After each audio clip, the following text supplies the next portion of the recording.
Nachdem wir vergangene Woche mit dem letzten DLC Anno 1800 gebührend verabschiedet haben, wird es Zeit, in die Zukunft zu blicken.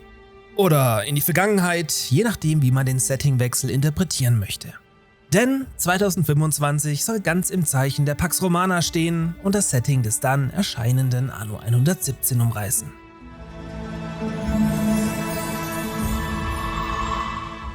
Auch grob 6 Monate nach der Ankündigung haben wir bis auf einen kleinen Leak noch kein echtes Gameplay zu Anno 117 zu Gesicht bekommen. Beziehungsweise nicht, wenn ihr zur engeren Community gehört und an den bereits stattgefundenen Gameplay-Tests teilgenommen habt, über die aber dank NDA-Vereinbarung nichts an die Öffentlichkeit gedrungen ist. Möchte man den aktuellen News glauben, läuft die Entwicklung also nach Plan, was man im Mainzer Team auch anlässlich des letzten Meilensteins mit Kaffee und Kuchen gebührend feiern konnte. So wurden große Schritte in Bezug auf die Inseln und das Terrain gemacht, indem viele der Inseldesigns sowie Bäume und Felstexturen überarbeitet bzw. eingefügt wurden.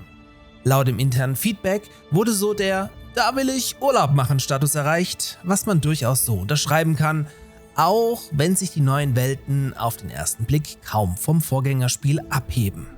In diesem Zug fanden die NPCs und das Diplomatiesystem ihren Weg ins Spiel, die den Testern erstmals Inseln streitig machen konnten und auch Handelsrouten störten, sodass diese ab sofort in guter Tradition verteidigt werden müssen.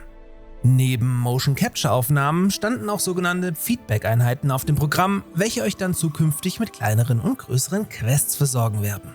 Im Gegensatz zu Anno 1800 wird Anno 117 direkt für Konsolen mitentwickelt, weswegen bereits jetzt zweigleisig entwickelt und unter anderem auch die Controller-Unterstützung direkt berücksichtigt werden kann, was aber die PC-Version als Lead-Plattform nicht negativ beeinflussen soll.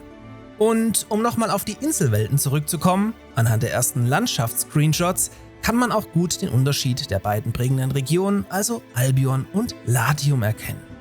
So ist die Provinz Latium, übrigens das heutige Gebiet rund um Rom, nah am Herzen des Römischen Reiches mit weiten offenen Flächen, Sandstränden, Lavendelfeldern und Klippen angelegt, von denen man, Zitat, den Sonnenuntergang beobachten kann.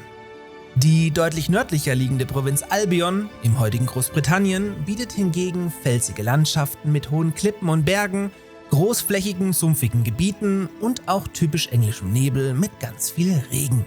Erfreulicherweise hat Ubisoft in Sachen Steam eine Rolle rückwärts gemacht, weswegen ihr auch Anno 117 Pax Romana wie auch alle anderen kommenden Ubisoft-Spiele wieder dort erwerben könnt. Wer möchte, kann sich daher schon jetzt den Aufbaugiganten auf seiner Wishlist vermerken.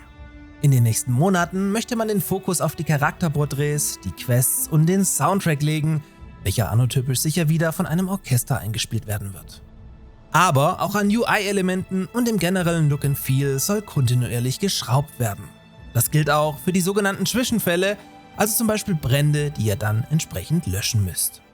Übrigens, damit ihr euch die Zeit bis dahin totschlagen könnt, noch eine kleine Info zu Anno 1800. Denn mit dem letzte Woche veröffentlichten Game Update 18.4 bzw. Game Update 7 für die Konsolen wurden alle jemals veröffentlichten Twitch-Drops für alle freigeschaltet. Also noch mehr Gebäude und Gegenstände, um eure Siedlungen zu verschönern, falls ihr die nicht alle ohnehin schon eingesammelt habt.